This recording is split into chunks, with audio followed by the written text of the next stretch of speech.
Bonjour à tous. Alors sur la vidéo précédente, je vous avais expliqué que je voulais tester, vu l'effet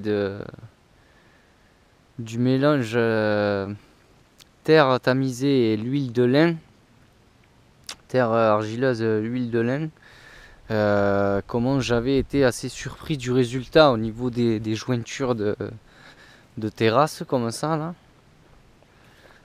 Alors là, vous voyez, j'ai fait ce tour-là, là. C'est très, ça fait vraiment penser à du mastic en définitive. Donc c'est très efficace, hein. Bon là, ça craquelle, c'est pareil. C'est parce que dessous, j'ai mis de la terre. Là où j'ai essayé avec un peu de sable, hein, ça craquelle zéro. C'est normal, le sable est incompressible. Ça ne bouge pas d'un poil. Donc une fois que ça aura travaillé, pareil. Un recoup de... un coup de... Parce que là j'ai pareil, j'ai marché pour... je vais vous expliquer pourquoi. Un coup de terre tamisée, huile de lin. Et enfin, je trouve qu'on va voir comment ça vieillit, mais j'ai confiance. Alors du coup, je me suis dit, j'avais la façade là, je sais pas si vous vous rappelez, vous comparez avec l'autre vidéo, elle était beaucoup plus claire. Et là, on voit des coups de pinceau. Alors que j'ai fait, à la fin, j'ai essayé. Voilà, donc il m'a fallu 5 litres, hein, pour faire tout le tour de la cabane. Hein. Et la cabane, la projection du toit au sol fait 24 mètres carrés exactement. Avec les murs, font moins de 20 mètres carrés à l'extérieur. Dedans, elle fait 12. Voilà, donc il m'a fallu 5 litres à peu près. Et il n'y a pas beaucoup d'ouverture. Donc résultat effarant en fait. Alors déjà, ça tenait très bien. Mais là, en définitive, c'est très impressionnant en fait. Ça tient autant qu'un crépi extérieur. Voilà quoi. Avant, c'était dur quand même. Voilà. Là, je veux dire, là, on occasionne strictement aucun dégât quoi. Regardez l'état de mon ongle, je l'ai usé quoi, tout simplement quoi. Il s'est rien passé. Donc voilà, l'expérience est faite. On va voir comment ça dure après dans le temps. Je peux pas dire avec, je sais pas, les gels ou j'en sais rien. Faudrait voir, mais en tout cas il a plu dessus. Et c'est hydrofugé quoi. C'est-à-dire que l'eau coule, la façade bouge pas.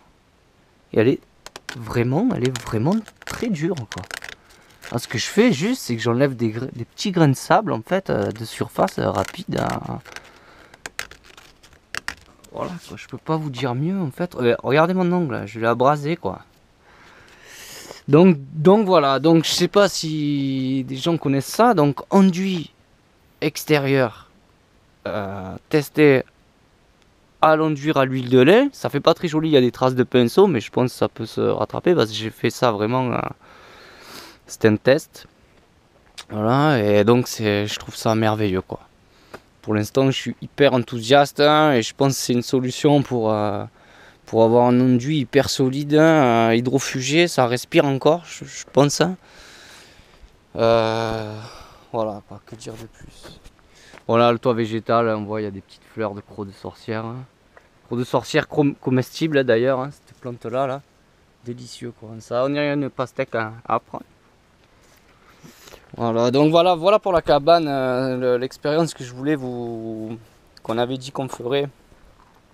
C'est-à-dire mettre de l'huile de lin sur la façade, c'est impressionnant. C'est impressionnant. Déjà, j'étais content à la base d'un enduit tout simple. Mais là, je veux dire, c'est assez impressionnant. Voilà. Essayez-vous dans un coin, voilà, avec une terre qui a un gros taux d'argile, hein, comme je vous ai expliqué le mortier. Vous faites votre dosage de sable pour pas que ça craquelle. Moi j'avais mis en plein cagnard là, j'avais essayé. Une fois que ça craquelle plus, c'est que j'ai assez de sable comme je vous ai expliqué. Et donc vous faites votre enduit et une fois qu'il est sec, vous l'imbibez d'huile de lin en passant avec un pinceau. Voilà, ça en utilise pas mal, mais le résultat est absolument impressionnant en fait. Tout simplement, voilà. Après voir comment ça vieillit, ça on peut pas savoir de suite, hein, bien sûr. Voilà, donc voilà, on va faire un petit tour vite rapidos sur comment ça germe au niveau des terrasses là. sur mon jeté paillé là, que j'ai pas eu le temps de rien du tout. Donc je rappelle ce que j'avais fait, j'avais eu le temps de rien, pareil, de pas de préparer des pokés pour pas de compost, rien du tout pour faire des courges, des choses comme ça. J'avais pas de graines de maïs, de haricots là. Je voulais faire maïs, haricots, courges, voilà quoi pour ça. Donc j'avais jeté des patates dans un sol peuplé, je rappelle, hein, avec des haricots. Et ensuite je suis arrivé avec une énorme couche de mulch, voilà ça. Ensuite il a fait de très grosses chaleurs et pas d'eau et les terrasses étaient un peu sèches, ça a mis très longtemps à germer, mais regardez, voilà. Donc les haricots sortent un truc de dingue, avec des patates qui étaient déjà germées, que j'avais jetées, qui sont sorties en premier parce qu'elles étaient déjà germées. Les autres ont tardé à germer, bon là il n'y avait pas de patates. Donc vous voyez les haricots qui sortent quoi, voilà, d'une épaisse couche de mulch. Haricots qui n'étaient pas pré-germés non plus. Donc là les patates étaient super bien sorties, pareil c'était déjà germé. J'avais un peu peur pour le reste des patates en fait qui tardaient énormément à germer en définitive. Et en fait elles commencent à germer là, il y en a plein qui commencent à sortir à peine maintenant. Alors comme on a une très belle arrière-saison ici, c'est parfait. Donc je vais pas faire le tour, mais elles commencent à sortir de partout quoi. Là, par exemple, même au milieu des graines, là, parce que c'était du foin, j'avais des graines de ça, là, de chiendon qui poussent. Voilà, ça n'a pas l'air de la déranger du tout. Elle a une croissance rapide. Vous voyez, ça sort de partout. Là, c'est qu'il y en a, j'en écrase pas. Donc ça continue à sortir très très bien, quoi. J'avais peur que en restant très longtemps comme ça sous un mulch, elles s'abîment dessous, elles sortent plus, ça bloque la germination ou je sais pas quoi. Ben non, pas du tout. Voilà, donc elles commencent à sortir absolument partout. Donc j'imagine pas dans un petit moment la gueule que ça va avoir. Je pense que ça va être comme ça quoi. Ça va être comme ça partout. Voilà. Et elles commencent déjà à faire. Alors c'est la période là où vous regardez la date de la vidéo. Normalement je la poste aujourd'hui ou demain. Donc vous regardez la date à peu près. Pour avoir les notions de quand est-ce que j'ai fait ça et que ça a donné. Voilà, du jeté paillé.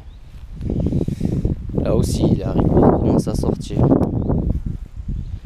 Là aussi, pareil, je croyais que les patates étaient en train c'était foutu. Commencent à sortir de partout, le pointe partout quoi. Le pointe là, le pointe là, le pointe là, et j'en passe et j'en passe. Donc voilà, là aussi pareil, elles sortent. Et quand elles sortent d'un coup en plus. C'est ça qui est marrant par phase en fait. On dirait une respiration. Il n'y a rien, on s'inquiète, et puis d'un coup, plaque, ça sort. Il n'y a rien, on s'inquiète, et puis d'un coup, plaque, ça sort. Enfin, faut pas s'inquiéter quoi. Bon voilà, ben, regardez, vous voyez, hein, dans un sol peuplé, patates haricots, au niveau du compagnonnage, je sais pas ce que ça donne. Je suis désolé, j'ai pas eu le temps du tout d'ouvrir les livres comme ça. J'ai jeté un peu ce que j'avais, et surtout le but c'est comme je vous ai dit de surtout nourrir le sol quoi, nourrir le sol. Voilà. Donc voilà, on va passer par les pêchers pour finir. Donc voilà les pêchers, magnifique, hein. Aucun traitement, ils ont pris la cloque hein, comme d'hab.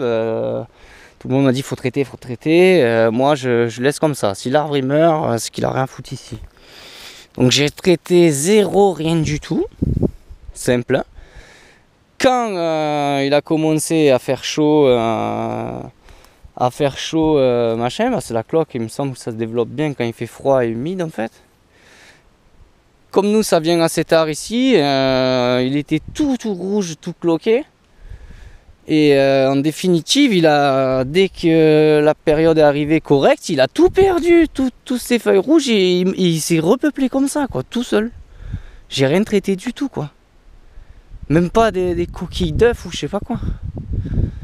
Enfin voilà, bon lui il a pas fait de fruits. C'est pas lui qui se sent le mieux, je pense que c'est lui qui se sent le mieux au niveau des pêchers. Au niveau des pêchers, voilà quoi. Donc lui il est beau, il est magnifique. Quoi. Voilà. Donc que dire de plus? Du coup je suis obligé Jean-Guy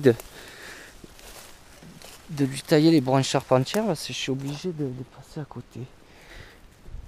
Il y en a pas mal, qui tombent mûrs, on va les laisser. Qui tombent pas mûrs. Et puis tout encore, ouais.